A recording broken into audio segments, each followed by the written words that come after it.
The 15 years, Sher Shah ruled only for 5 years, and the most important contribution of him was in construction of road network for the promotion of trade.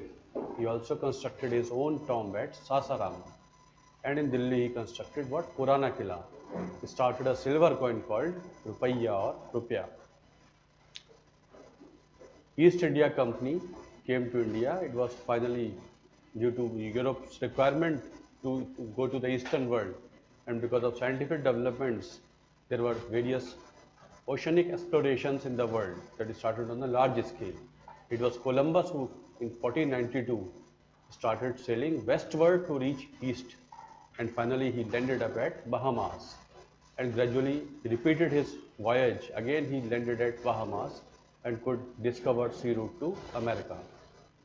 Pehle Bartholomew Dias could come to Cape of Good Hope. Finally, it was Vasco da Gama who could cross and reached Calicut in 1498. He was a merchant adventurer from Portugal.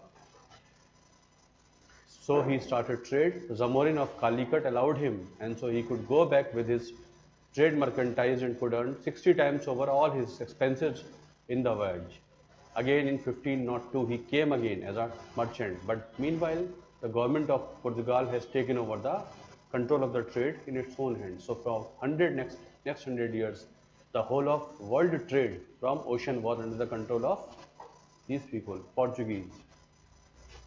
यहीं पर इनका एक governor आता है, Francisco Alfonso अल्ब्यूकर्क. Alfonso नाम का आम उसी के नाम पर है ना, एक आम है ना अल्फांजो, उसी के नाम पे अल्फांजो अल्ब्यूकर्क. तो बहुत सारे और फल फ्रूट वगैरह भारत में इंट्रोड्यूस कर देते हैं. 100 साल तक रूल करते रहेंगे. उधर फिर डच कंपनी आ जाएगी, नागापट्टनम उनका हेडक्वार्टर हो जाएगा. वैसे वो मसूलीपट्टनम में आए हैं और पूरे भारत में जगह जगह अपनी चौकियाँ बनाएंगे. फिर तीसरे नंबर पर फ्रांसीसी आ जाए, इंग्लिश आ जाएंगे और फिर फ्रांसीसी आ जाएंगे. 1616 में डैनिश आ गए थे. इस तरीके से 5 कंपनियां इसी श्रृंखला में भारत आई थी. Gradually east India company which was founded in 1600 on the charter of Elizabeth I of England, which were granted them 15 years of monopolistic trading rights in the eastern part of the world. So in the particular thing they sent Captain Hawkins to the court of Jahangir. Jahangir could not give him any permission, but finally it was James I who made the permission to trade with for indefinite period of time, and then finally came. They fought against Portuguese at the Battle of Swali in 1612 and could get hold of Surat. And in Surat in 1613 they started their first factory. तो आप पहली factory लगा देते हैं कौन? English east India company. इस व्यापार को आगे बढ़ाने के लिए थॉमस रो इंग्लैंड का राजा का दूत बन के आता है. जेम्स I का दूत बन के थॉमस रो आता है और यहाँ 3 साल रहता है और बहुत सारी फैक्ट्रियों की परमिशंस ले लेता है. 1619 तक 4 और खुल जाती हैं. उनमें अहमदाबाद, बड़ौदा, बड़ूच है ना, ये सब और 4 फैक्ट्री खुल जाएंगी. उसके बाद ये व्यापार बढ़ता चलेगा कंपनी का. 1639 में they could get hold of Madras. Golconda के राजा से मद्रास मिल जाएगा, जहां पर ये नाम रख देंगे उसका फोर्ट सेंट जॉर्ज. 1687 में वहां पर पहली म्यूनिसिपल कॉरपोरेशन शुरू हो जाएगी in the time of East India company in the city of Madras 1687. उससे पहले उसके बाद ये लोग हुगली भी खोल देंगे एक फैक्ट्री बंगाल में 1651 में. 1633 में बालासोर में खोली है उड़ीसा में, और 1668 में इनको चार्ल्स II से बम्बई मिल जाएगा, है ना. बम्बई पहले पुर्तगालियों के पास था, मैरिज अलायंस हुआ है तो इनको मिल गया है बॉम्बे, और चार्ल्स II ने बम्बई हैंडओवर कर दिया है कंपनी को. इस तरीके से बॉम्बे में एक फैक्ट्री खुल जाएगी. 1690 में वो बंगाल में एक और फैक्ट्री खोल देते हैं सुतनुती में. सुतनुती में जॉब चांडोक ने फैक्ट्री खोली है और 1691 में फरमान मिल गया है ताकि व्यापार को आगे बढ़ाया जा सके. ड्यूटी फ्री ट्रेड मिल गया है बंगाल में, और 1698 में ये बढ़ा देते हैं इसे. गोविंदपुर कालिकाता नाम का गांव और मिल जाता है, और 1700 में नाम रख देते हैं इसका कलकत्ता और कैलकाटा. फोर्ट विलियम जिसका नाम हो जाएगा. जॉब चार्नोक कैलकाटा को फाउंड कर देगा. चार्ल्स आयर इसका पहला प्रेसिडेंट है. कलकत्ता का प्रेसिडेंट चार्ल्स आयर है, EYRE. Charles Eyre was the first president of Fort William, पहला प्रेसिडेंट था फोर्ट विलियम का.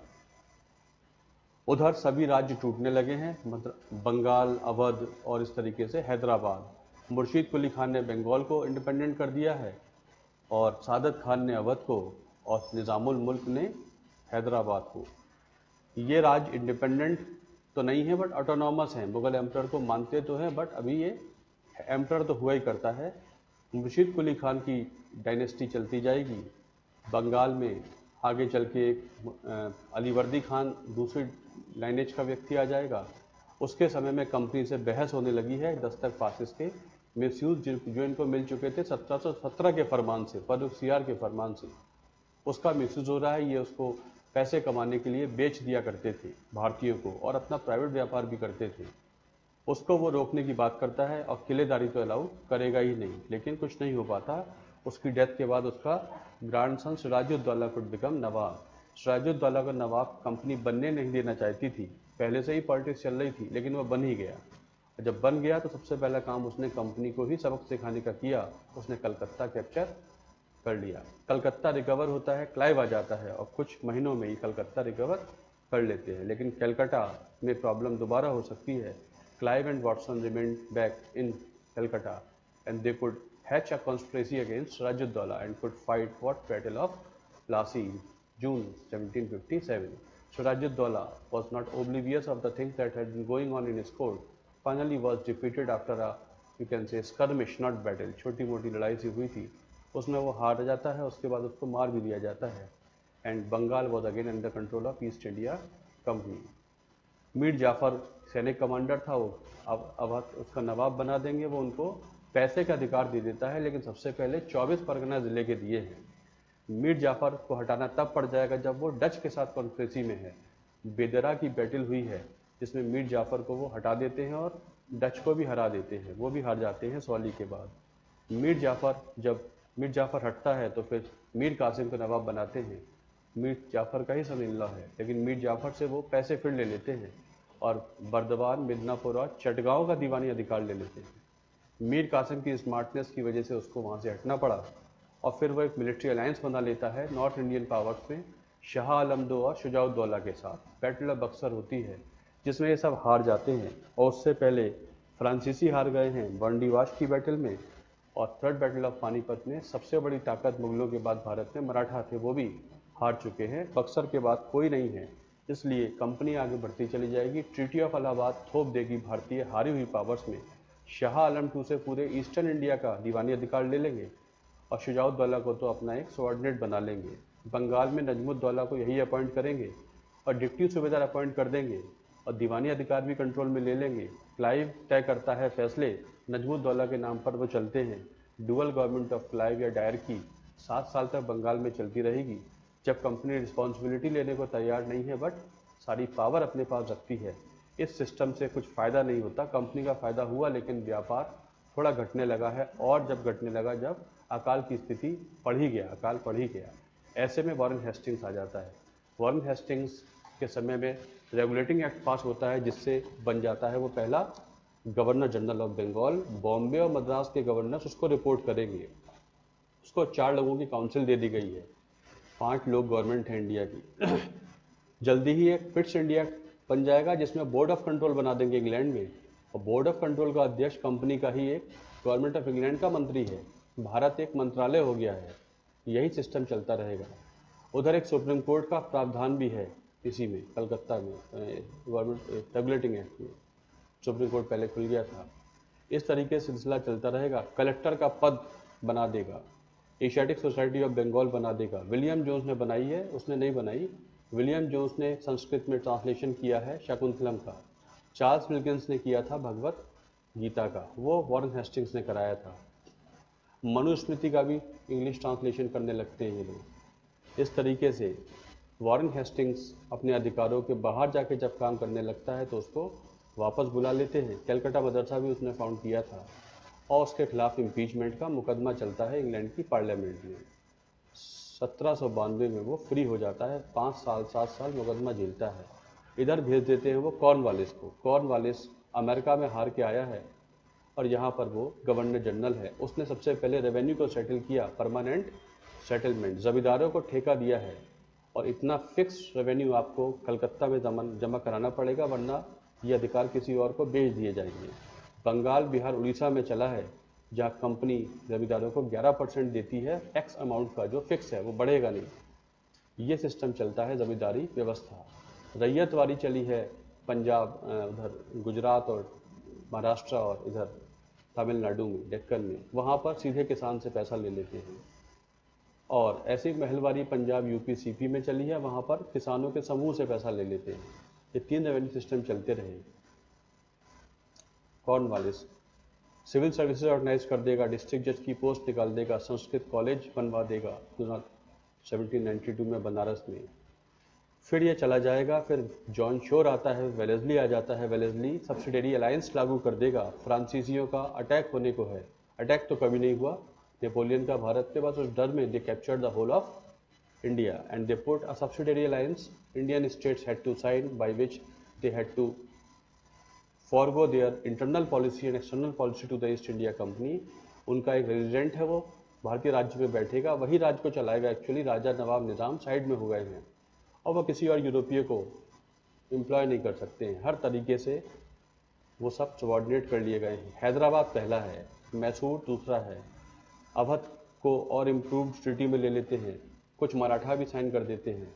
टीपू सुल्तान का मैसूर तो साइन नहीं करेगा, लेकिन टीपू सुल्तान को 4th एंग्लो मैसूर वॉर में वो मार देते हैं। वैसे भी आधा मैसूर उन्होंने छीन ही लिया था ट्रीटी ऑफ श्रीरंगापट्टनम में। उससे पहले 2 battle, 2nd and 3rd battle हुई थी। पहली में हैदर अली था, दूसरी में हैदर अली और टीपू सुल्तान था। दूसरी बैटल में भी ये कुछ फैसला नहीं आता है, लेकिन ट्रीटी ऑफ मैंगलोर साइन हो जाती है। तीसरी में टीपू सुल्तान हार गया है तो ट्रीटी ऑफ श्रीरंगापट्टनम साइन होती है। चौथी में टिपू सुल्तान को ये मार ही देते हैं, टिपू सुल्तान की डेथ हो जाती है। मैसूर कब्जे में है। वेलेस्ली वापस चला जाएगा, कॉर्नवालिस आएगा, फिर आ जाएगा मिंटो वन, उसके बाद आ जाएगा हेस्टिंग्स। हेस्टिंग्स ने मराठाओं का कंप्लीट दमन कर दिया और 3rd Anglo Mysore Maratha war में सभी मराठा एक साथ हरा दिए गए हैं। पेशवा बाजीराव तो उनका लीडर है, उसे डिसबैंड कर दिया गया है। हेस्टिंग्स के बाद एमहर्स्ट आता है, उसके बाद फिर बेंटिक आ जाएगा।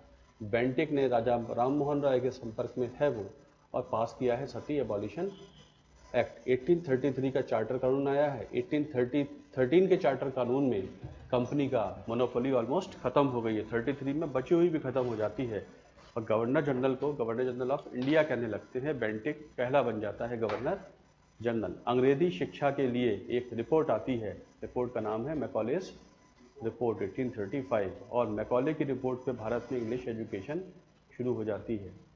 उधर फिर 2-3 और आएंगे, बाद में आ जाएगा डलहौजी। डलहौजी ने फिर और ऑक्यूपेंसी की है, बचा हुआ काम डलहौजी कर देता है। वो डॉक्ट्रिन ऑफ लैप्स ले आता है, जिसमें किसी भी भारतीय राजा के दत्तक पुत्र को स्वीकार नहीं किया जाएगा, और 17 पहला केस बनता है। उसके बाद झांसी है, नागपुर है, बहुत सारे छोटे बड़े राज्यों को वो डॉक्ट्रिन ऑफ लैप्स में कैप्चर कर लेता है। उसने अवध पे रिपोर्ट बनवाई है और ये तय हुआ है कि अवध का राजा लोगों पर अत्याचार करता है या ठीक से गवर्नेंस नहीं करता। इस ग्राउंड पे अवध को भी कैप्चर कर लिया गया 1856 में। रंजीत सिंह की फैमिली से पंजाब छीन लेता है। अवध, पंजाब वगैरह सब प्रोविंस बन जाते हैं ईस्ट इंडिया कंपनी के। उधर सिंध कैप्चर हो चुका है 1843 में। एलन बरा, गवर्नर जनरल एलन बरा के समय में सिंध कैप्चर हो गया था। इस तरीके से पूरा भारत कैप्चर कर लेते हैं। डलहौजी ने कुछ रिफॉर्म्स भी किए हैं, रेलवे चलवाई है, उसने सिविल सर्विसेज में कंपटीशन हुआ उसके समय शुरू, पोस्ट ऑफिस व्यवस्था है, और वुश डिस्पैच आया है। शिक्षा का सबसे बड़ी रिपोर्ट आ गई है, मैग्ना कार्टा भी कह देते हैं। डलहौजी के समय आयुधगार को वो मेरठ शिफ्ट कर देंगे और उसके जाते ही वहाँ से रिवोल्ट हो जाएगा, रिवोल्ट ऑफ 1857। रिवोल्ट के कारण बहुत, लेकिन तत्कालीन कारण चर्बी युक्त कारतूस, ग्रीस, कार्ट्रिज एनफील्ड राइफल में वो चला करता था। मंगल पांडे इस्तेमाल नहीं करेगा। 34वीं नेटिव इन्फेंट्री का है वो, बैरकपुर में वो रिवोल्ट कर देता है, फांसी हो जाएगी। मेरठ के सिपाही भी 3rd कैवेलरी के घुड़सवार वो भी रेडी नहीं है, उन सबको फिर जेल वेल हो गई है। फाइनली वो सारे सैनिक मिलजुल कर एक रिवोल्ट सा कंडीशंस कर देंगे, पूरी मेरठ छावनी कब्जे में ले लेंगे और 12 मई को दिल्ली आकर एक फॉर्मल रिवोल्ट चालू हो जाएगा। बहादुर शाह जफर एक सिंबॉलिक लीडर बना दिए गए हैं रिवोल्ट के। इस तरीके से कुछ हिस्सों में साल भर चलेगा रिवोल्ट। दिल्ली, कानपुर, लखनऊ, झांसी, आरा, बरेली, ये मेन सेंटर हुआ करते थे। फाइनली रिवोल्ट का दमन हो जाएगा। इंडियन आर्मी की मदद से, पंजाब रेजिमेंट की मदद से दबा दिया गया था रिवोल्ट ऑफ 1857। रिवोल्ट खत्म हो जाएगा। रिवोल्ट की वजह ईस्ट इंडिया कंपनी है, ऐसा सोचती है गवर्नमेंट ऑफ इंग्लैंड, इसलिए कंपनी का रूल खत्म कर देगी गवर्नमेंट ऑफ इंग्लैंड। रिवोल्ट के ऊपर कुछ किताबें लिखी गई।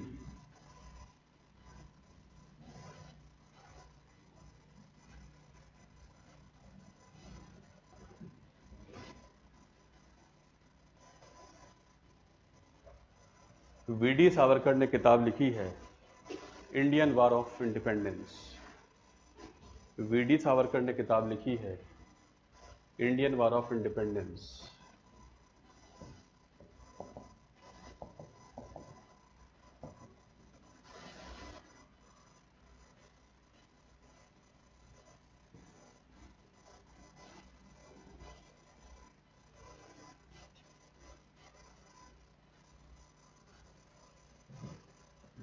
इंडिपेंडेंस के बाद 1947 के बाद भारत सरकार ने किताब लिखवाई है रिवोल्ट की। किताब का नाम है 1857। हिस्टोरियन का नाम है सुरेंद्र नाथ सेन।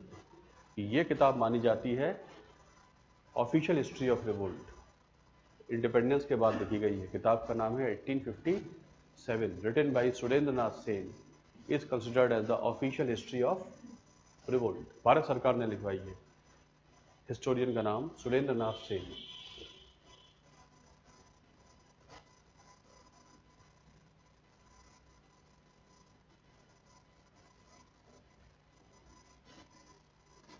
रिवोल्ट के बाद क्या हुआ? इंग्लैंड की पार्लियामेंट में पास होता है government of India act 1858, end of rule of East India company, beginning of direct rule of crown,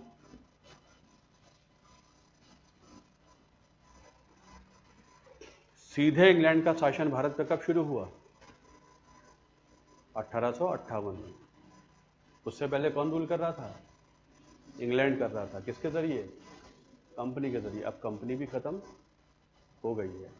direct rule of crown began in 1858। कौन है क्राउन इस समय? विक्टोरिया। रिवोल्ट किसके समय हुआ?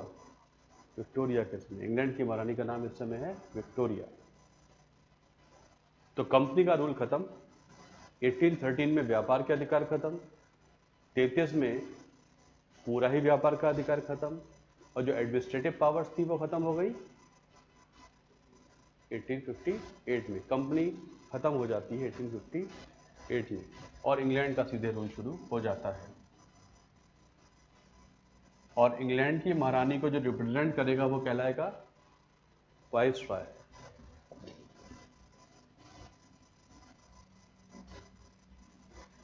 कौन था पहला वाइसरॉय? कैनिंग।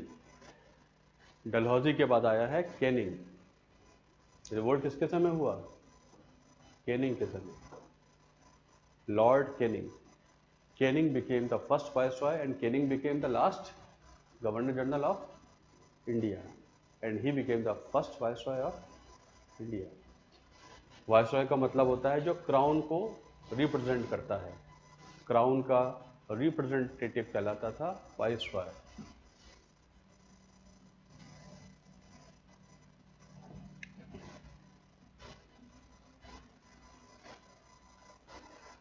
भारतीयों के लिए ओपन कर दी जाए सिविल सर्विसेज। अब तक क्या था? ओपन नहीं की गई थी। भारतीयों के लिए ओपन कर दी गई है सिविल सर्विसेज।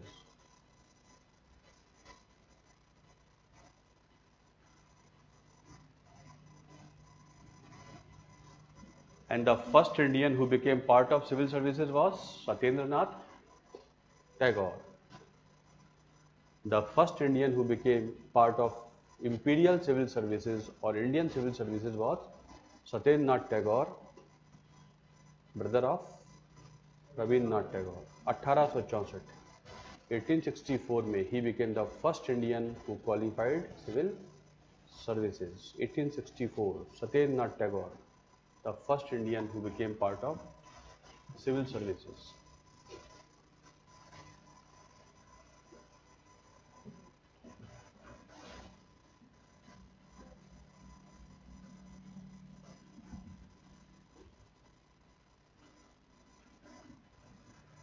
विक्टोरिया का प्रोक्लेमेशन भी बोल देते हैं इसे। विक्टोरिया का प्रोक्लेमेशन कहाँ से पढ़ के सुनाया गया था? इलाहाबाद से। कब? 1 नवंबर 1858। It was announced on 1 November 1858 from Allahabad. Victoria का प्रोक्लेमेशन जो बन गया गवर्नमेंट ऑफ इंडिया 1858।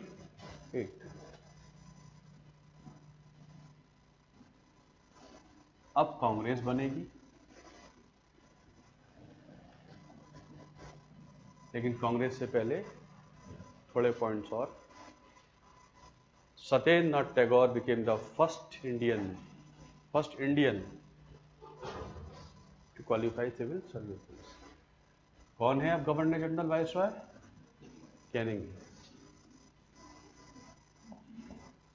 रिवोल्ट किसके समय हुआ? कैनिंग के समय।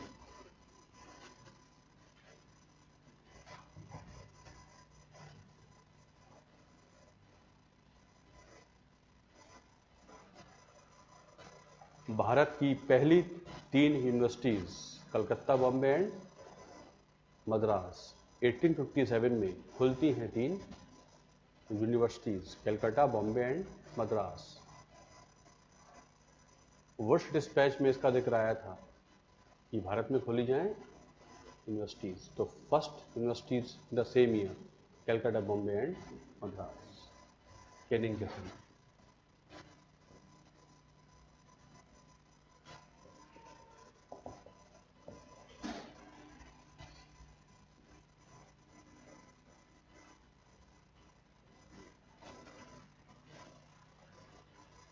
भारतीय दंड संहिता इंडियन पीनल कोड लागू हो जाएगा। IPC, CrPC, criminal procedure code, Indian penal code, यही चलता है आजकल।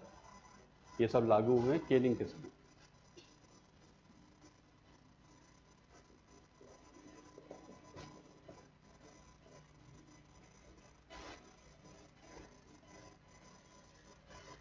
अठारह से 61 पास हुआ है हाई कोर्ट एक्ट।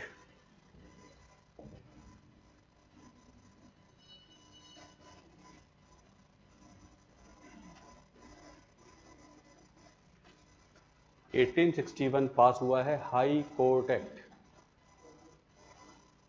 और पहले 3 हाई कोर्ट बने भारत में कलकत्ता, बॉम्बे एंड मद्रास 1862 में। The earliest high courts are Calcutta, Bombay and Madras.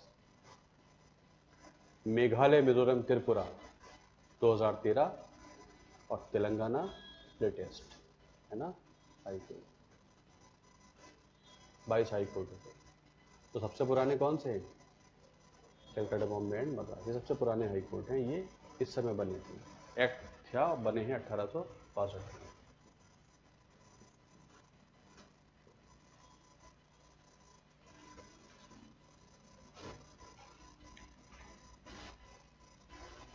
अब तक कौन से आते थे कानून?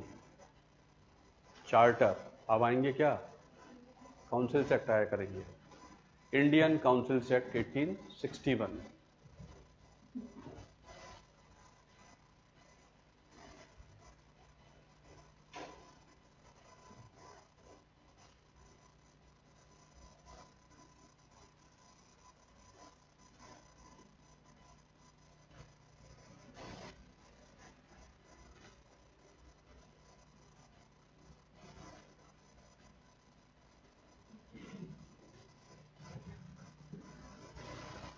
भारत में प्रॉपर तरीके से शुरू हो गया portfolio type of system. Portfolio, what is portfolio system?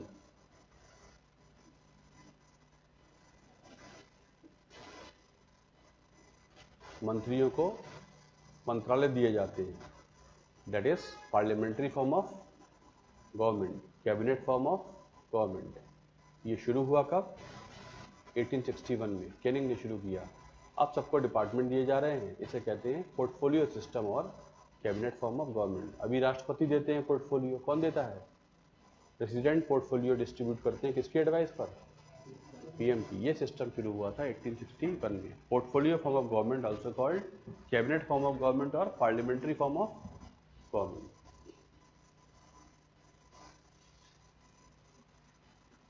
कुछ इसी समय शुरू हो गया था इनकम टैक्स।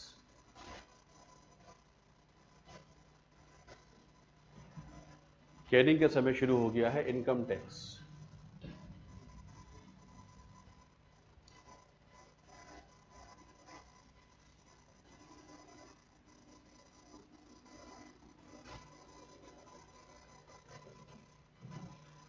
ये बॉर्डर्स पे वॉर कर रहे हैं। बर्मा जीत लिया है, नेपाल जीत लिया है, उधर अफगानिस्तान में लगे हुए हैं।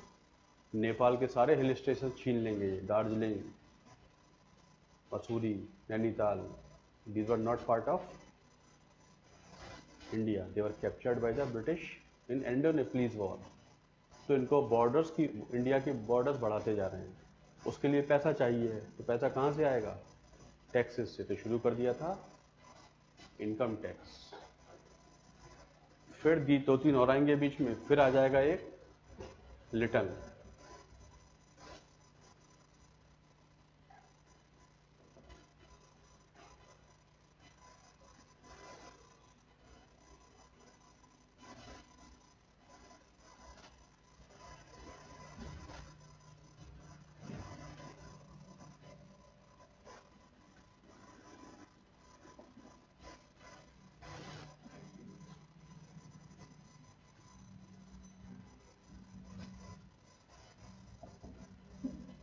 एक रॉयल टाइटल्स एक्ट पास हुआ है, एक रॉयल टाइटल्स एक्ट पास हुआ है।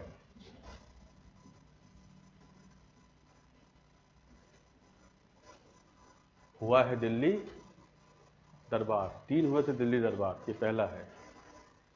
और इसमें अनाउंसमेंट ये हुआ है कि Victoria has become what? Empress of India. एक कानून पास करके सुनाया गया है, Victoria is lawfully has become what? Empress of India. Royal titles act पास हुआ है, Victoria has become empress of India.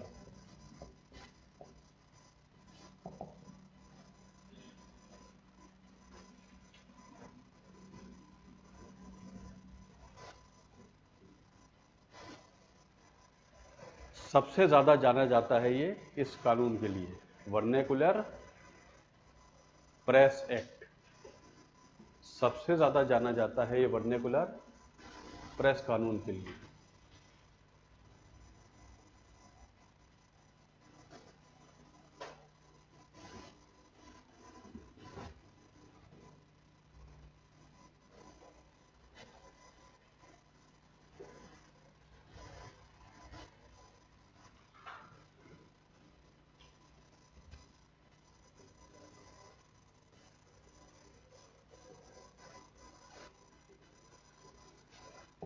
Vernacular का माने क्या होता है? देशी भाषाएं, इंडियन लैंग्वेजेस। तो इसने ये कानून पास किया है, कोई भारतीय भाषा का अखबार सेडिशियस आर्टिकल्स नहीं छाप सकता। सेडिशियस माने राजद्रोह, गवर्नमेंट के अगेंस्ट नहीं बोल सकता। No Indian language newspaper can publish seditious articles. इसलिए नाम पड़ा क्या? वर्नेकुलर प्रेस कानून। No Indian newspaper can publish seditious articles. Government के खिलाफ कोई नहीं लिख सकता, लिखेगा तो कानून के तहत उसकी कार्रवाई की जाएगी, प्रेस जब्त कर ली जाएगी, 10,000 का बॉन्ड भरना पड़ेगा, एटसेट्रा एटसेट्रा। किस वाइसरॉय ने भारतीय प्रेस पे पाबंदियां लगाई? लिटल ने। इसने इंडियन प्रेस को सप्रेस कर दिया। कौन सी भाषा के अखबार इसमें कवर्ड नहीं थे? इंग्लिश में नहीं था। इसका नाम क्या है? वर्नेकुलर प्रेस कानून। इंग्लिश लैंग्वेज न्यूज़पेपर्स के खिलाफ ये नहीं था। Indian language newspapers can not right seditious articles. जब प्रेस पे पाबंदियां लगाते हैं तो कहते हैं प्रेस को गैग करना। जब प्रेस की आवाज़ दबा दो तो उसे कहते हैं गैग कर दी गई प्रेस, है ना, प्रेस गैग कर दी जाती है। तो उन दिनों इसका नाम पड़ गया था गैगिंग एक्ट। Gagging act.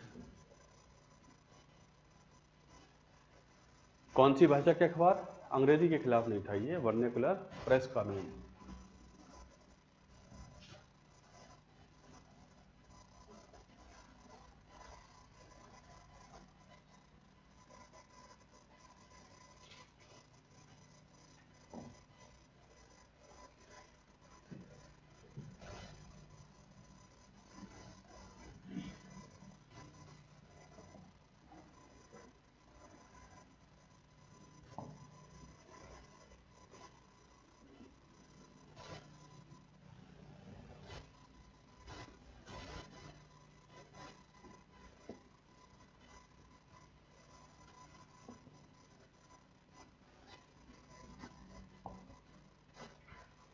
इसका ये मानना है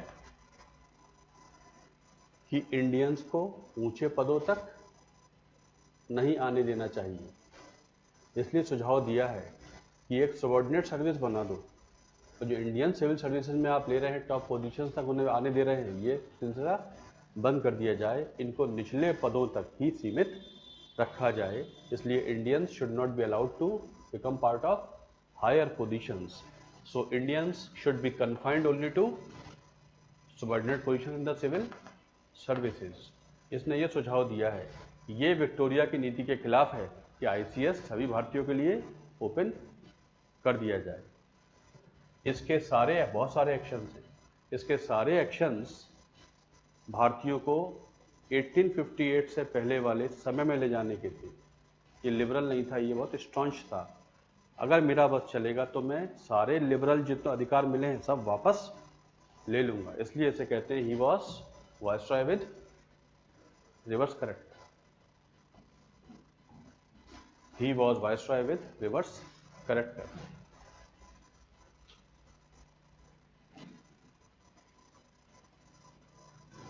और इसके बाद आया है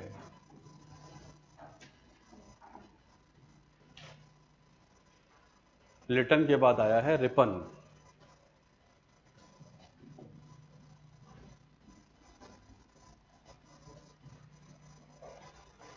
He was Akbar among governor generals and viceroys. He was the Ripon the Great. He was उल्टा था, लिटन का उल्टा था। The most beloved viceroy India ever had was Ripon. तो सबसे बेहतर माना गया रिपन 1880 से 84। Ripon the great, Akbar among them, the most beloved governor general was Ripon.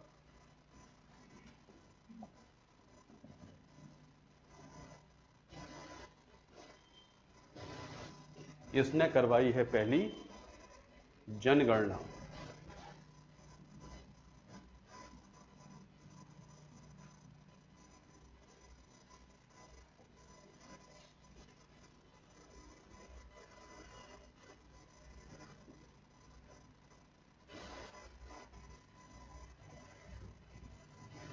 लेकिन जनगणना का पहला प्रयास 1872 में हुआ था, मेयो के समय।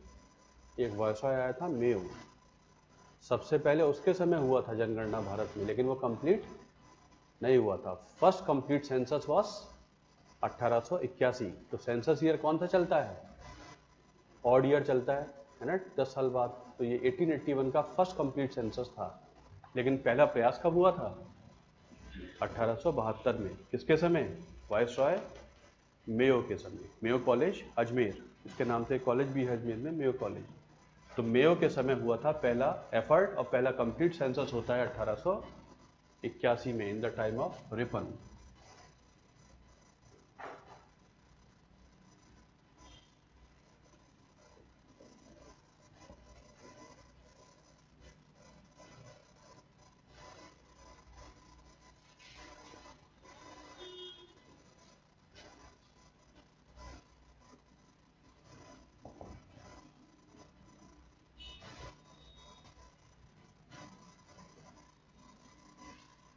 इसने पास किया है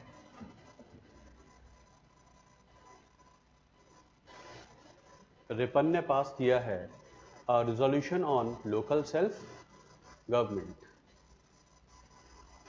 इसने पास किया है 1881 में resolution on local self government. क्या मतलब इसका? सभी शहरों में बनवाए जाएं क्या म्यूनिसिपैलिटीज, उनको पैसा भी दे स्टेट गवर्नमेंट और कुछ अधिकार भी दे। इसलिए रिपन को बोला जाता है father of local self government in India. Panchayati Raj के लिए सबसे पहला काम इसने किया, इसलिए इसको बोलते हैं father of local self government in India. किसको बोलते हैं? रिपन को। इसने कहा हर शहर में बनवाए जाए लोकल बोर्ड्स, म्यूनिसिपैलिटी, उनको पैसा भी दिया जाए और कुछ अधिकार भी डिवॉल्यूशन करो, ताकि वो ठीक से काम कर पाए। Hence called father of local self government in India.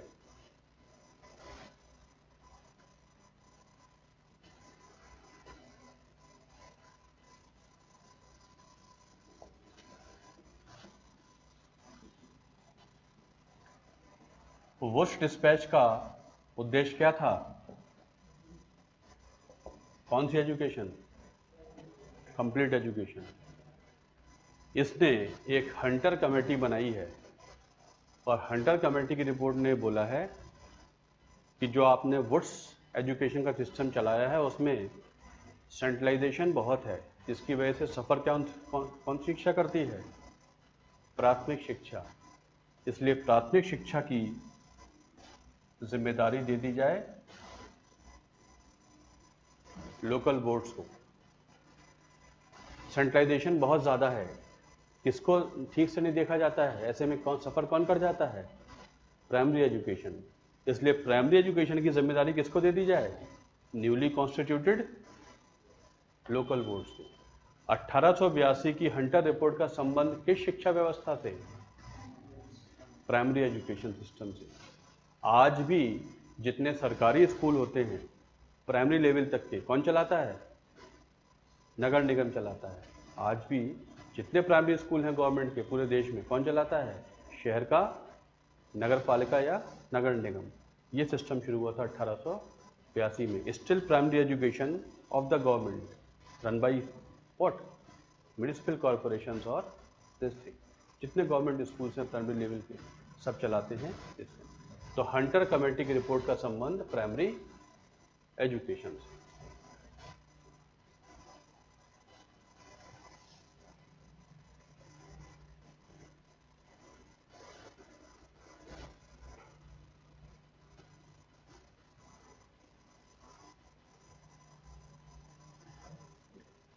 कौन सा वायसरॉय पहला था जिसने चाइल्ड लेबर के खिलाफ कदम उठाए थे?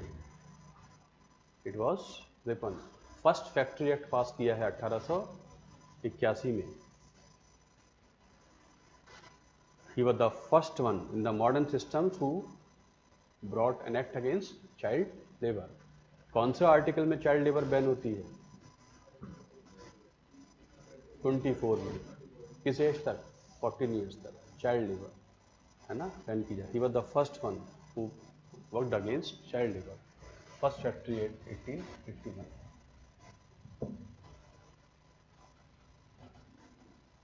1881।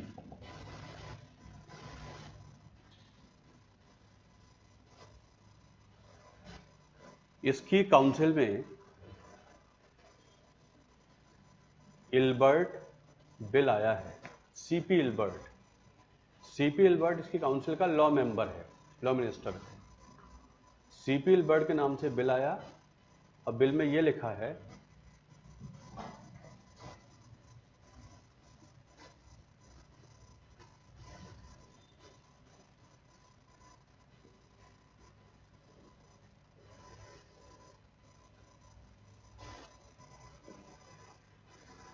Indian judges can try the cases of Europeans. अगर किसी अंग्रेज का मुकदमा है तो खंडपीठ पर भारतीय जज अकेले जजमेंट नहीं दे सकते थे। इसने बिल दाखिल करवाया है। अगर ये बिल पास हो गया तो सिर्फ इंडियन जजेस अंग्रेजों के मुकदमों पर फैसला दे पाएंगे। इस उद्देश्य से इसने एक बिल इंट्रोड्यूस करवाया था। मंत्री का नाम सीपी इल्बर्ट था, तो नाम पड़ गया इसका Ilbert bill. Which of the following was the purpose of Ilbert bill? It was trying to give Indian judges the power to decide the cases of Europeans. Only Indian judges, अकेले वही दे पाएंगे फैसला। जब ये होता है तो पूरे ही भारत में हो जाता है जैसे कि हुआ है सफेद विद्रोह। सारे अंग्रेज एक हो गए हैं, वो इस बिल को पास होने नहीं देंगे।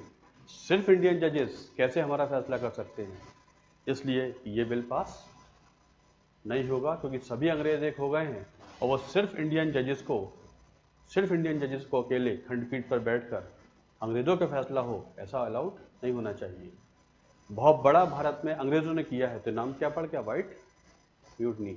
ऐसी स्थिति में रिपन नहीं पास करवा पाया इल्बर्ट बिल। इसका नाम पड़ गया इल्बर्ट बिल। कंट्रोवर्सी।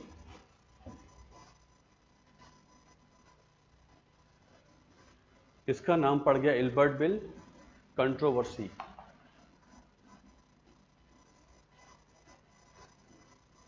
भारतीय इस डेवलपमेंट को देख रहे हैं और उन्होंने एक सबक लिया है कि जब एक छोटे से बिल के लिए सारे अंग्रेज एक होकर सरकार को पीछे पुश कर सकते हैं, तो हमारे पास तो बहुत सारे कारण, क्यों ना हम एक होकर छोटी छोटी संस्थाओं को छोड़कर एक संस्था बना लें।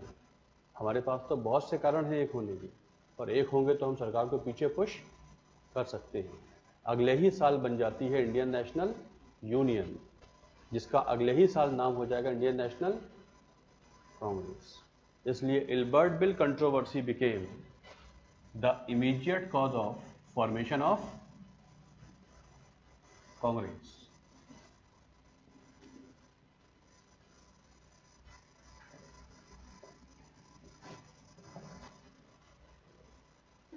Hence, Ilbert Bill controversy became the immediate cause of formation of Indian National Congress.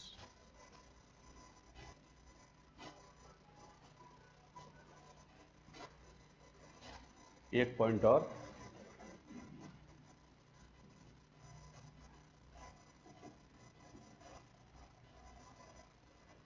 इसने वर्नैकुलर प्रेस कानून रद्द कर दिया है। किसने? रिपन ने। ही रिपील्ड वर्नैकुलर प्रेस कानून।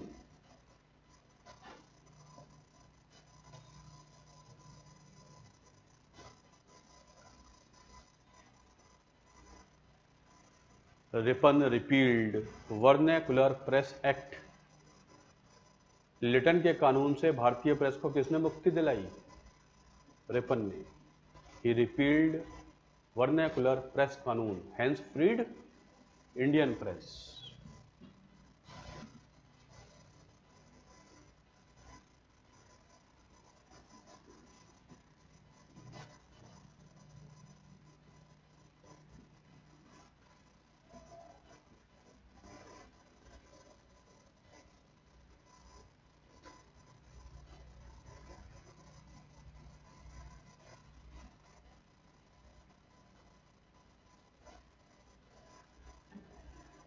बेंटिक के बाद 1.5 साल के लिए भारत में आया था एक गवर्नर जनरल, नाम था चार्ल्स मेटकॉफ। बेंटिक के बाद 1.5 साल के लिए भारत में रहा था एक गवर्नर जनरल, नाम था चार्ल्स मेटकॉफ। मेटकॉफ पहला अंग्रेज था जिसने भारतीय प्रेस को बहुत सारे अधिकार दिए हैं। मेटकॉफ पहला गवर्नर जनरल था जिसने इंडियन प्रेस को दिए हैं बहुत सारे अधिकार।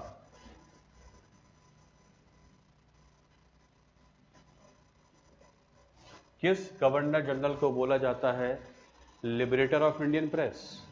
रिपन को या मेटकॉफ को? मेटकॉफ को। किया तो रिपन ने भी वैसा है, लेकिन पहले किसने किया था? मेटकॉफ ने।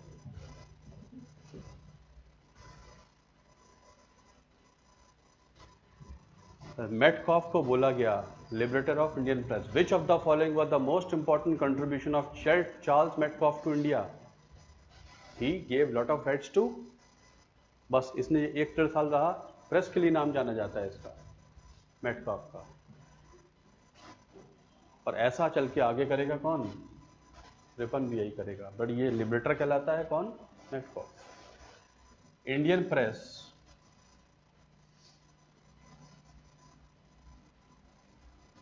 फर्स्ट न्यूज़पेपर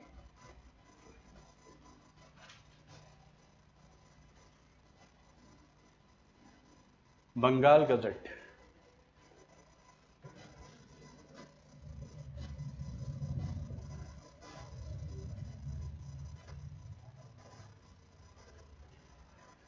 इंडियन प्रेस की शुरुआत एक अंग्रेज ने की थी और भारत में जारी होने वाला पहले अखबार का नाम था Bengal gazette, started by James Augustus Hickey. The first newspaper in India was Bengal Gazette, started by James Augustus Hickey. James Hicky,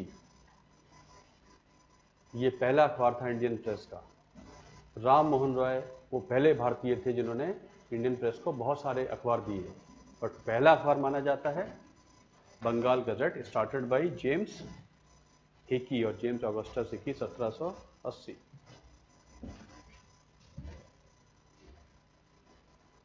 इस तरीके से शुरू हो जाती है इंडियन नेशनल कांग्रेस, और कांग्रेस के बनने से शुरू हो गई है फ्रीडम स्ट्रगल।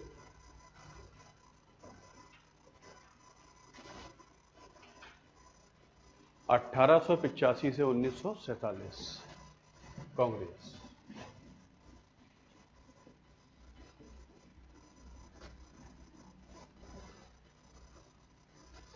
क्या कांग्रेस पहली संस्था थी?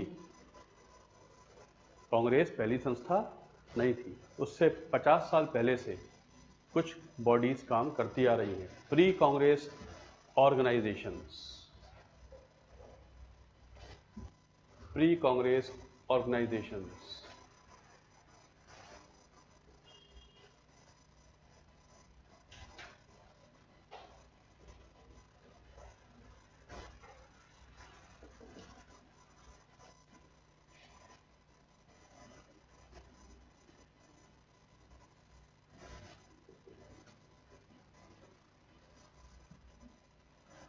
अठारह में बनी है भारत में पहली पॉलिटिकल बॉडी, नाम है लैंड होल्डर्स सोसाइटी,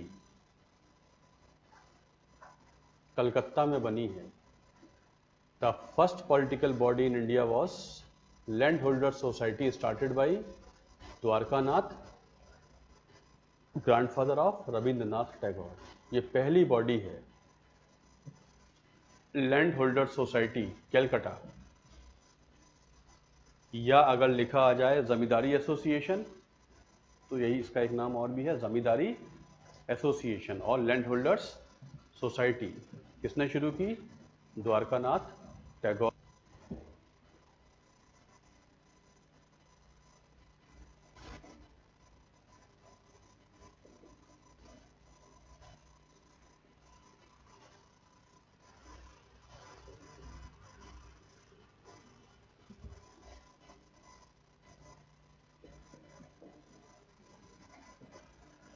'उधर भारत के बाहर भी कुछ लोग काम कर रहे हैं और उन्हीं में होते थे दादा भाई नौरोजी।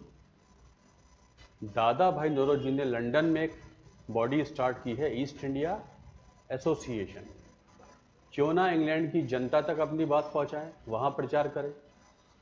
ये इस पॉपुलराइज करने के लिए, इंडियन कॉज को आगे बढ़ाने के लिए दादा भाई नौरोजी ने 1866 में लंदन में शुरू की है ईस्ट इंडिया एसोसिएशन। हु?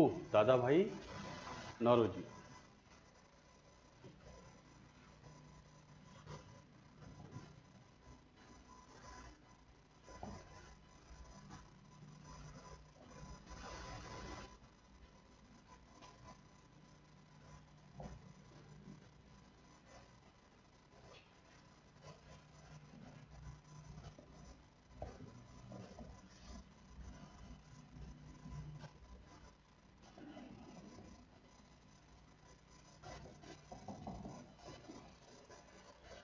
अठारह सौ 70 में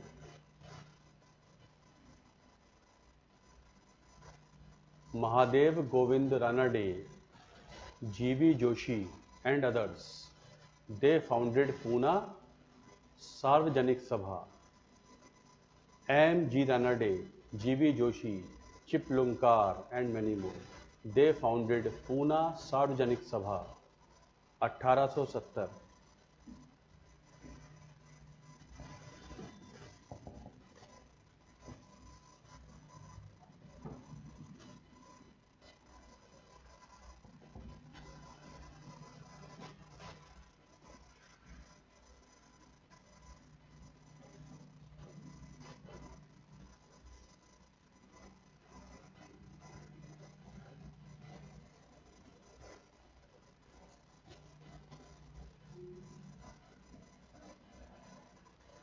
सुरेंद्र नाथ बनर्जी को निकाल दिया गया है सिविल सर्विसेज से।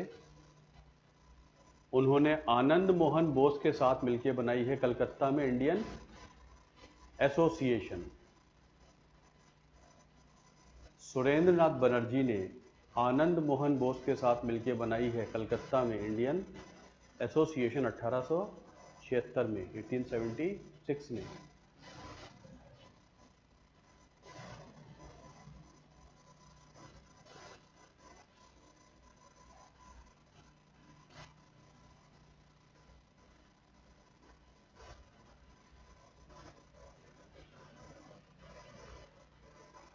और पूरे भारत में इन्होंने प्रोटेस्ट मूवमेंट निकाला है। किसके खिलाफ? ब्रिटेन के खिलाफ। क्यों? क्योंकि वो भारतीयों को सिविल सर्विसेज से बाहर करने की कोशिश करने के नियम बनाता जा रहा है। इसलिए भारत में हुआ था पहली बार all India agitation. The first all India agitation was led by whom? Gandhi ji, Bal Gangadhar Tilak और Surendranath Banerjee. Surendranath Banerjee. Which body before Congress was having All India Outlook? Indian Association. Congress से पहले कांग्रेस जैसा काम करने वाली संस्था थी Indian Association. First agitation in India was started by not Gandhi ji और Tilak, it was by Surendranath Banerjee. For what? For reforms in civil services.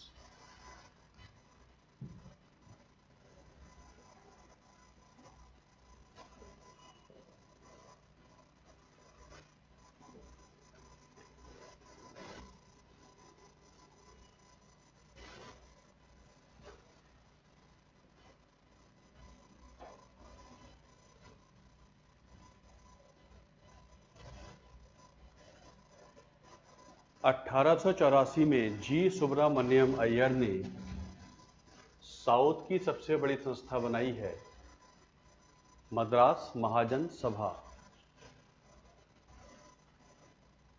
Madras महाजन सभा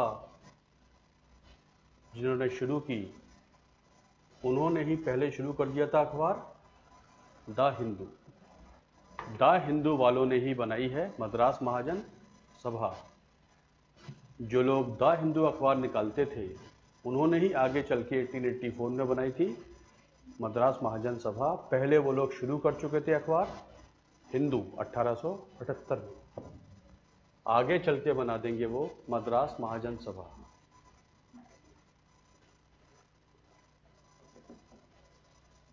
और 1885 में बन जाएगी Indian national Congress.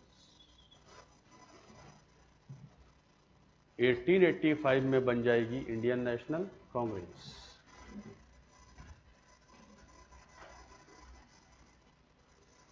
Subramaniam Iyer and others started Madras Mahajan Sabha, the group which earlier used to bring out a newspaper called Hindu.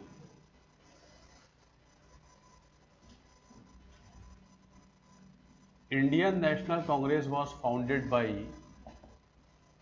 Indians or a British? By A.O. Hume, retired ICS officer है England का, भारत में ही काम किया 35-36 साल। इसे ground realities पता है। तो Congress was not founded by Indians, it was founded by a retired civil servant called A.O. Hume।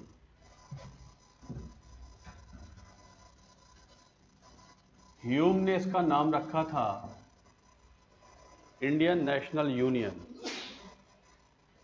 Hume ने इस बॉडी का नाम रखा था इंडियन नेशनल यूनियन। किसने इसको नाम दिया कांग्रेस का? दादा भाई नौरोजी ने। कहां से लिया गया वर्ड कांग्रेस? अमेरिकन कॉन्स्टिट्यूशन से। अमेरिकन पार्लियामेंट का नाम क्या है? Congress. They took it from American Constitution where the parliament is called Congress. Congress का मतलब होता है असेंबली ऑफ पीपल, एक जगह इकट्ठा होना, साथ चलना। ग्रेस माने होता है मूवमेंट में, कौन माने होता है with. Congress assembly of people. The name union was replaced by Dada Bhai Naoroji. Took it from American constitution. Founder was A.O. Hume।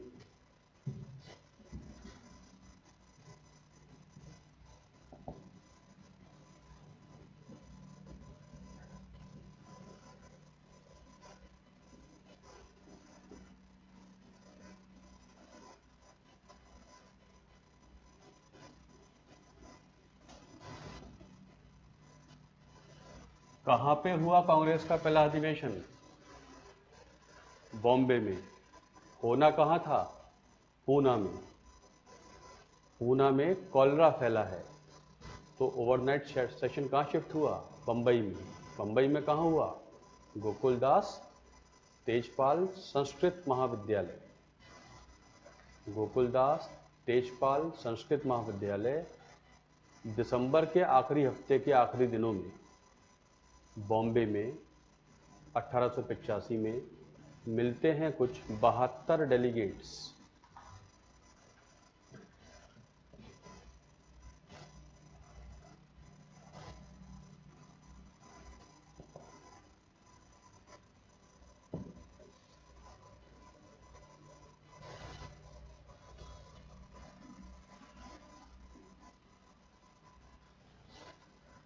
Who was the first president of Congress?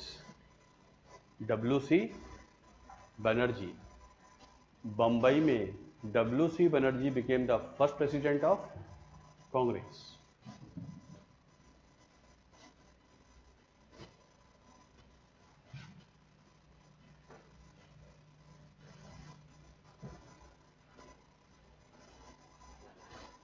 कौन नहीं आ पाया था पहले सेशन में? सुरेंद्र नाथ Banerjee, a very important person, but could not attend the first session.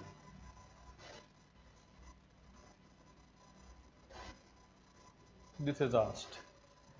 Surendra Nath Banerjee could not become part of first Congress session, even though he was very much instrumental in its formation.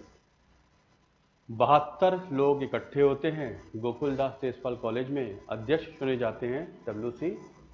Banerjee, और यहाँ पर उद्देश्य बताए जाते हैं कांग्रेस के। ये भी तय होता है कि हर साल भारत में कहीं ना कहीं हम किया करेंगे अपना एनुअल सेशन, और जिस राज्य में सेशन हो रहा होगा अध्यक्ष उस राज्य का नहीं होगा। कोशिश करेंगे अध्यक्ष रिपीट भी ना हो, तो जिस राज्य में सेशन होगा अध्यक्ष उस राज्य का रहने वाला होना नहीं चाहिए। इस तरीके से हर साल होता था कांग्रेस का अधिवेशन दिसंबर के महीने में। एक क्वेश्चन आपको सेशन से ही मिल जाता है, तो कुछ इंपॉर्टेंट सेशंस।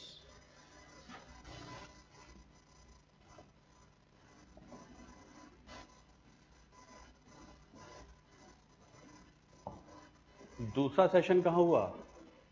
कलकत्ता में। कौन है अध्यक्ष? दादा भाई नौरोजी। सेकंड सेशन हुआ है कलकत्ता में, सेकंड अध्यक्ष हैं दादा भाई नौरोजी। तीसरा सेशन कहाँ हुआ? मद्रास में।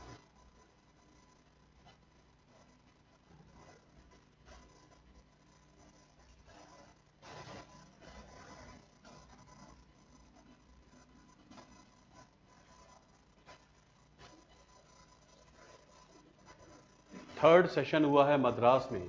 कौन है अध्यक्ष? बदरुद्दीन तैयब जी। क्या हैं वो? पहले मुस्लिम प्रेसिडेंट, फर्स्ट मुस्लिम प्रेसिडेंट। जब बनी है कांग्रेस तो एक मुस्लिम लीडर को अंग्रेज बढ़ा चढ़ा के पेश कर रहे हैं ताकि डिवाइड एंड रूल की पॉलिसी चलने लगी। उनका नाम था सर सैयद अहमद खान। वो अलीगढ़ में खोल चुके हैं मोहम्मडन एंग्लो ओरिएंटल कॉलेज, और उनका कहना था कि मुस्लिम्स पढ़ाई लिखाई करें, काफ़ी पीछे हैं हिंदुओं के मुकाबले, और पढ़ाई लिखाई करेंगे तो ही गवर्नमेंट जॉब मिलेगी। उसके लिए अंग्रेज़ी सीखना बहुत ज़रूरी है।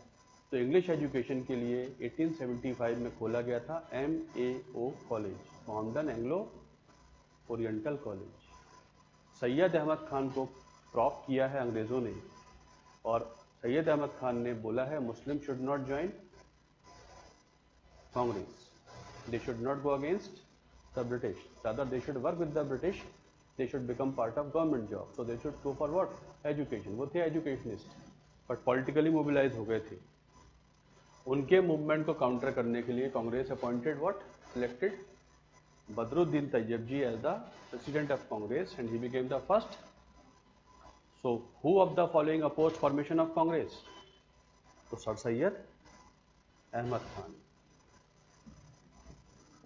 1888 इलाहाबाद। क्या कांग्रेस के सारे अध्यक्ष भारतीय ही थे? कुछ अंग्रेज भी हुए हैं। उनमें पहला अंग्रेज था जॉर्ज यूल।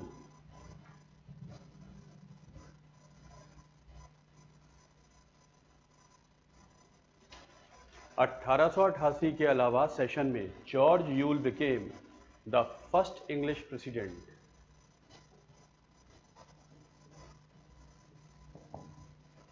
(1888) के इलाहाबाद सेशन में George Yule became the first English president.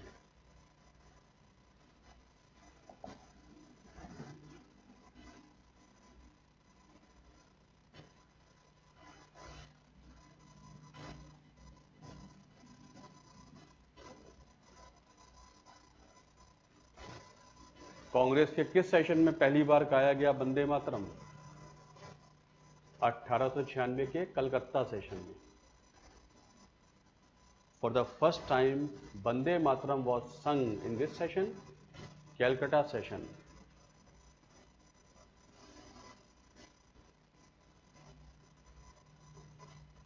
किसने लिखा था? बंकिम चंद्र ने। किस किताब में पहली बार पब्लिश हुआ? आनंद मठ में। कब आई किताब? 1882 में। सॉन्ग कब लिखा गया? 1875 में।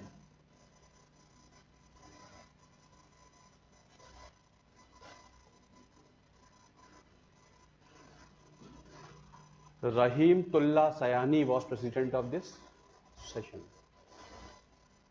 रहीम R Sayani, Muslim. Rahimtullah R Sayani was president of Calcutta. वो ना भी पूछा जाए, बट रविन्द्रनाथ टैगोर ने गाया था ये। This song was sung by Rabindranath Tagore in the Calcutta session of this first performance of Vande Mataram in Congress session, Calcutta, 1896।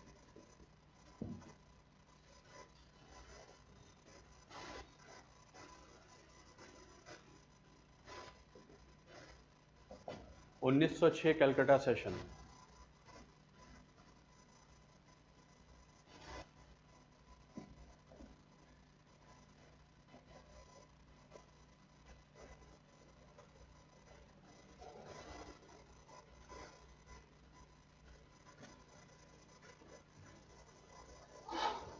(1905) में क्या हुआ था? Partition of Bengal. और कांग्रेस को बने हुए कितने साल हो गए थे? 20 साल हो गए। 20 सालों की पॉलिटिक्स कौन चला रहा था? दादा भाई एंड कंपनी, गोखले वगैरह। तो कांग्रेस में एक आवाज़ ही उठने लगी है कि तिलक और कंपनी को रास्ता दीजिए, आप लोग कुछ कर सकते नहीं हैं। तो लाजपत राय को अध्यक्ष बनाया जाए, ये मुहिम छिड़ गई है। तो ना तो गोखले ग्रुप से बनेंगे ना तिलक ग्रुप से बनेंगे। कॉम्प्रोमाइज के तौर पे a senior leader Dada Bhai was made president of Calcutta session 1906 and he was the first to demand what? Swaraj. पहली बार कांग्रेस ने स्वराज किस सेशन से मांगा था? This is asked. Which leader first to demand Swaraj? Dada Bhai Naoroji as president of Indian national Congress. इसी सेशन में जिन्ना भी पहली बार उपस्थित हुआ है एज सेक्रेटरी ऑफ दादा भाई नौरोजी। जिन्ना वॉज सेक्रेटरी ऑफ दादा Bhai Naoroji. He was there in this session as secretary to दादा भाई नौरोजी। तो it was first demand of Swaraj, Calcutta 1906।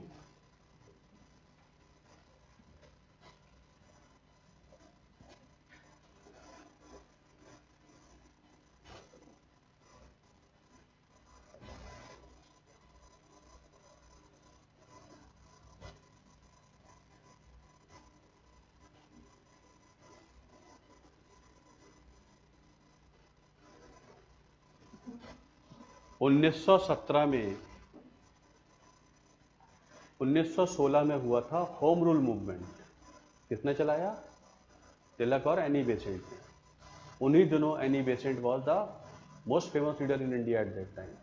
So she became president of Calcutta session 1917 and she was what? First women president of Congress. Congress की पहली महिला अध्यक्ष Annie Besant कहाँ से आई थी? आयरलैंड से। She came from Ireland. Used to run theosophical society, चलाती थी थियोसोफिकल सोसाइटी। वो बनती हैं कांग्रेस की पहली महिला अध्यक्ष।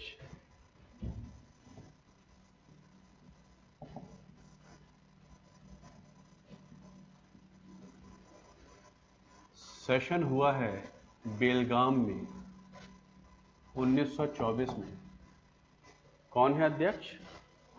The only session of which Gandhi ji was made president was Belgaum in Karnataka 1924। Belgaum session 1924, Gandhi ji presided 1924 Belgaum में। इसके अलावा गांधी जी किसी सेशन के अध्यक्ष नहीं बने। कानपुर,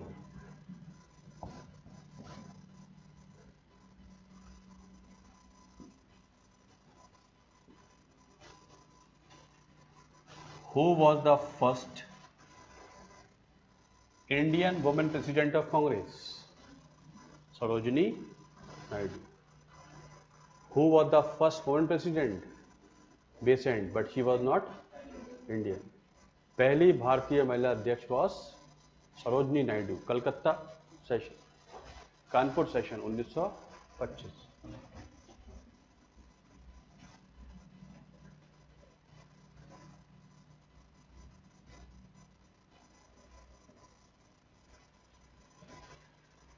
(1931) कराची सेशन, वल्लभ भाई पटेल अध्यक्ष हैं।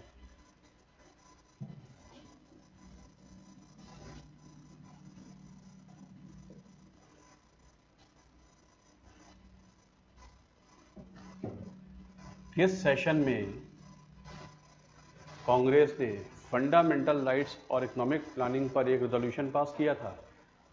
Karachi 1931। Congress passed a resolution on fundamental rights and economic planning 1931 Karachi session.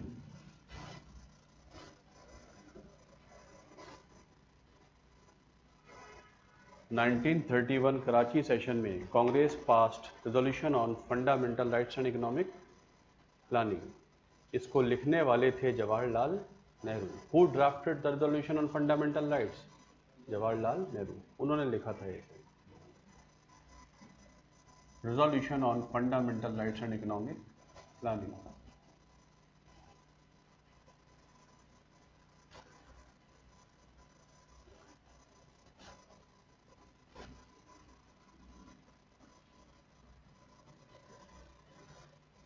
(1938-39) Subhash Chandra Bose.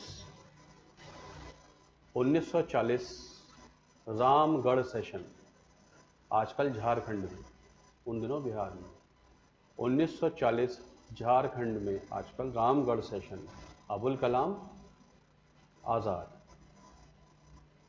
Second world war start हो चुकी है, कांग्रेस को बैन कर दिया गया है, इसलिए कोई सेशन नहीं होगा। कांग्रेस जल्दी स्टार्ट कर देगी क्विट इंडिया मूवमेंट, तो जब तक वर्ल्ड वॉर है तब तक कोई सेशन नहीं होगा। Who remained the president of Congress for the longest period? Abul Kalam आज़ाद। अब कोई सेशन ही नहीं हुआ 6 साल तक, तो कौन ऑटोमेटिकली बन गए? Abul Kalam. Longest serving president of Congress was Abul Kalam Azad. कौन थे कांग्रेस के अध्यक्ष जब भारत को मिली है इंडिपेंडेंस? जे.बी. कृपलानी। जब ये कांग्रेस के अध्यक्ष थे तब भारत को मिली थी इंडिपेंडेंस। मेरठ में हुआ है सेशन, जे.बी. कृपलानी।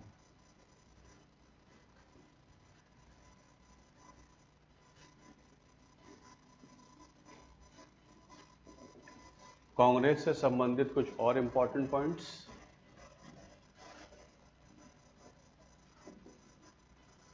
सबसे ज्यादा सेशन किस शहर में? कलकत्ता में।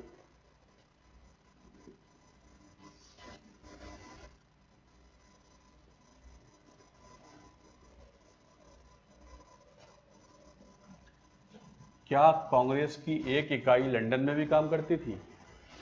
कांग्रेस का एक ऑफिस लंदन में भी था, उसका नाम था British committee of Indian national Congress. Congress का एक ऑफिस लंदन से भी काम करता था, नाम था British committee of Indian national Congress.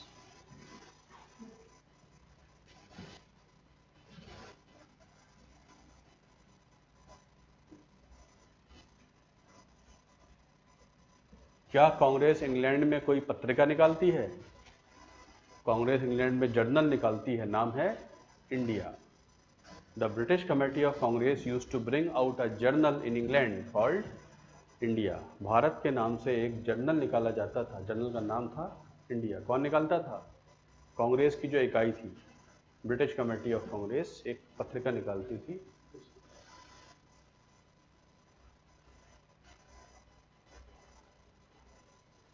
Congress के बारे में स्टेटमेंट्स दिए वायसरॉय ने।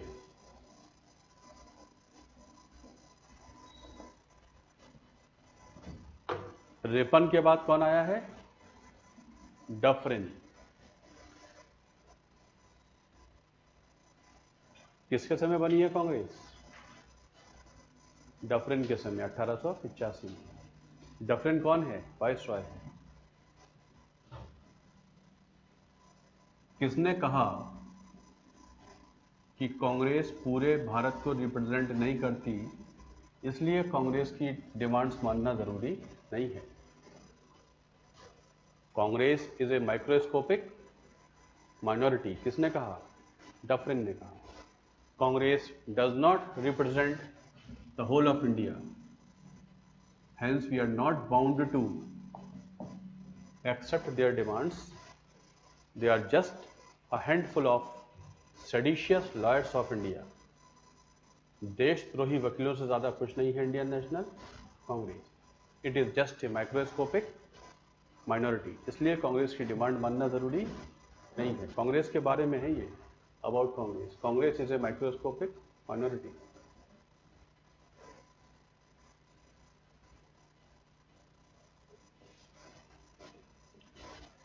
फिर आगे चल के आएगा एक कर्जन, 1899 से 1905 तक। कर्जन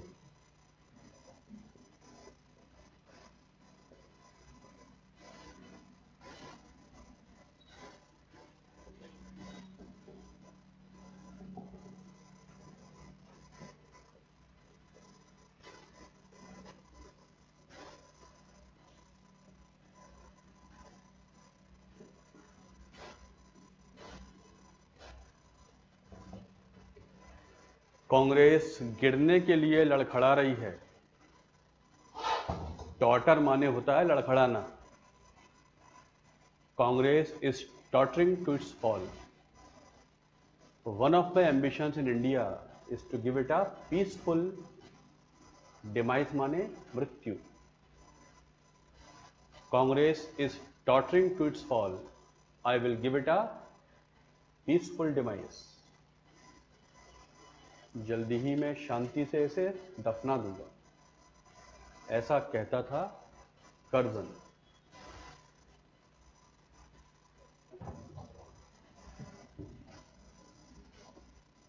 क्या कांग्रेस का कोई सेशन लंदन में भी हुआ था? कांग्रेस का सेशन लंदन में प्लान किया गया था, हो नहीं पाया था, लेकिन इकाई काम करती थी, सेशन वहां पर कभी नहीं हुआ। ये कुछ छोटे फैक्ट्स हैं अबाउट कांग्रेस।